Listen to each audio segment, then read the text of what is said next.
Well, we'll go all the way back. I was born in Taiwan, Taipei, Taiwan, and my dad was in the Navy, and we bounced from Taiwan to Chicago, to California, to Florida, and eventually we kind of landed back in Fond du Lac, where my mom's family lives.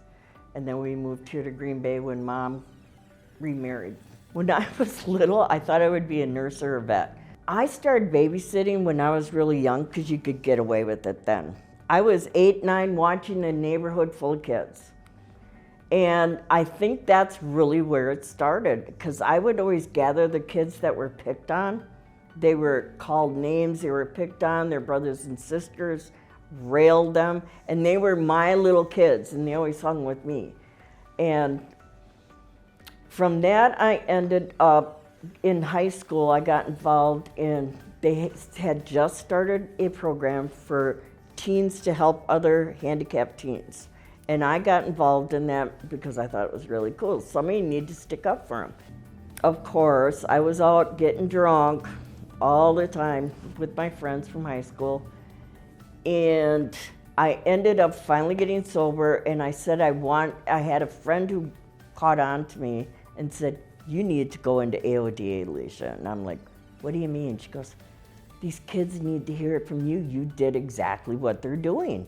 And I said, "Yes." So that's how I ended up in AODA. I love the fact that I did save quite a few kids. That is like my big thing. And to this day, I will hear from them. So, I mean, and there was a couple I said, you know, I looked them dead in the eye and I said, "Man, if you don't do something, I can tell you where you're gonna go. Do you wanna end up there?" And some of them were the toughest kids ever. So I'm really proud of those kids. I mean, these kids are kids who got kicked out of their counties. Their DAs, their judges said, "You're leaving, you're out." And those are the ones I am the most proud of, because they stayed alive and they stayed in touch. And I'm like, "Oh, you guys are great." Janet and Michael were like two saviors for me. I'm serious, because when I broke up with my first lover, it wasn't a good thing. And they're kind of like, "Come here." And I'm like, "Oh yeah." And they took me, and I lived above the bar. I lived above Who's, and that was like the coolest thing ever, to live above Who's. And it was me, Janet, Sage LaRue, Michael, Chris, and then other people who would float in and out. And you run it, and I always ran into BJ and the girls there, and that was a blast. I'm like, "Oh my God, I'm getting ready with these people." That was so cool to me. I'm like, the stars, you know? I mean, that's how I felt then. It's like very cool. So we had a lot of fun. There was after bar parties. Michael would throw on some more video music, and we'd be all around the big kitchen table, drinking our coffee, talking all night. It was so much fun.